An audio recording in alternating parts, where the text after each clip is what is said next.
aka social media. This is Apostle Alexandria from the House of Worship Anointed Pointed Ministries, and today is Random Thought Friday. I just did one on my other page, and I thought I'd do one on this page. But this random thought is different from the other page. The other page, I talked about people not wanting to hear your voice. My thought on this right here is, why is it when you do speak up, you become the bad guy? You know? Why is it that you be quiet for so long that eventually you speak up and the first thing they want to say, oh, wow, that's not you. Oh, what's going on with you? Who made you mad? You! What are you talking about? Like, we can have conversations about anything and everything, but then when it's time for you to be accountable for what you say out your mouth towards me, I'm not who I was 5 minutes ago. I'm somebody new right now. Oh, okay. So let me help you to understand. There comes a time in a person's life where they have to make a choice. They have to decide if they're gonna stay silent or they're gonna speak. What is that scripture in the Bible that the violence took the violence, but the violence got taken by force? So now I gotta force you to hear me when I shouldn't have to do that, period. I should never have to force you to hear me because I hear you all the time, you know? So, my thought process is, why is it okay for you? I think there's a song out there where it says, you want to and find out. And now that you found out, I'm the bad guy. Like, what makes you different from the other people that I express myself to and who can take it or who don't take it but understood what I was saying out of my mouth? So if I'm going to be the bad guy, I tell people this all the time. I get blamed for stuff for just sitting next to somebody, you know? They'll say, oh, well, if she didn't say this and this, you wouldn't even be thinking like that. But I didn't say it. I just confirmed what they said out their mouth. But it's my fault that they feel the way that they feel. Like, I don't project, because people don't understand. We are projectors. We project our anger, our joy, our happiness, our bitterness. We project that onto other people. It's why I say I don't like to be around negative people. I don't like to be around nagging people. I don't like to be around bitter people. You know, because you can feel their spirit, and then if you have a conversation with them, you're going to turn around and you're going to hear yourself sounding just like them. So you have to pick what you want to do. You have to decide if you could see yourself in the bright light or in darkness. I already been in darkness, so I know what that was like. Everything I spoke out my mouth happened. So I started speaking positive. Even when people are speaking negative to me, I'll tell them real quick, well, that's your thought process. That's not mine. That's your belief. That's not my belief. You blaming other people, this is my fault. I put myself in this position. There's a difference. But if you share that with other people, you're the bad person.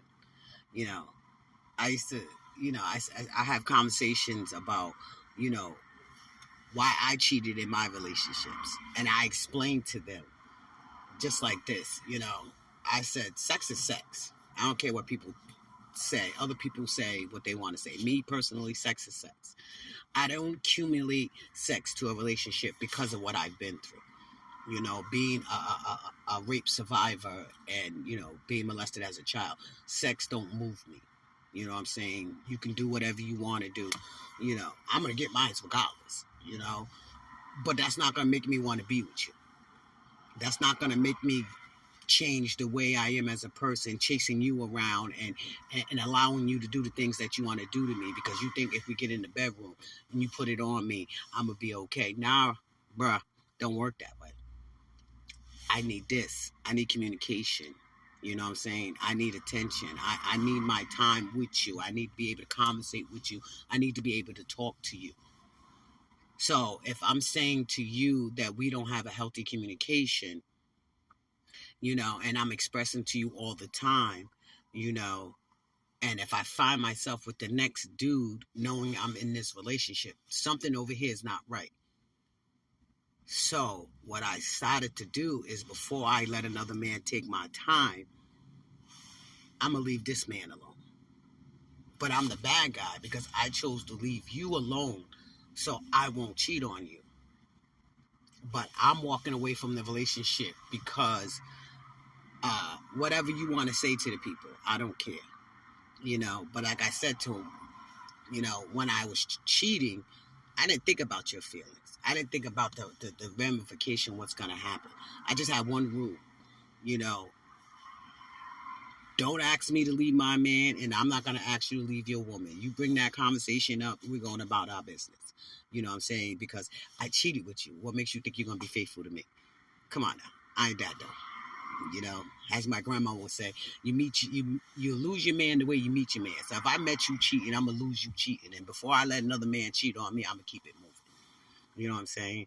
So once I got out of that stage, it's just like, I can conversate with a man. I know how to not to entertain, But if he asks me out on a date and I know I'm in this relationship and you're not doing nothing with me, of course I'm going to go out on the date. You know what I'm saying? I'm going to see what's going to happen. We're not in a committed relationship, So it's just like, when I have that thought process, it's just like, oh, well, if you feel that the relationship ain't going the way you want it to go, you should walk away from it. Hey, that's what I'm trying to do. But you're trying to tell me that we got this together, we got that together. What do we have together? Because all you telling me is what you think we got together. Because I've been telling you what we don't have together, and you're not listening. So now I'm the bad guy because I'm willing to walk away from this situation with my head held high, with an understanding that I gave you as much as I can give you, and I can't give you no more because now I'm losing myself. So I'll be your bad guy. I tell people all the time, they used to call me Tank. And you know why? Because of my shoulders. And that's what I love about men, is their shoulders. A man with some nice shoulders get me to looking. You know what I'm saying? Because that means you can carry just as much as I can carry. And you won't drop me. And trust me, I'm not going to drop you. But what I'm not going to allow you to do is make me the bad guy in your story. Because I'm expressing to you how I feel. I'm not going to do that. But if you want me to do it, I got to keep it moving. Because it's not worth the fight anymore. I'm not a fighter. Shoot, I'm not even a lover. I'm just me. I'm just me. And with me comes the truth. It could hurt. It could uplift you. It could do a lot of things to you. But the one thing it won't do to me is make me feel bad on how you feel. Because you wasn't thinking about me when I was expressing to you how you was making me feel. So, that's my thought. I hope everybody have a nice weekend, and I hope this random thought helps somebody get through not being the bad guy or the villain in other people's story when they didn't even listen to yours. Y'all be blessed.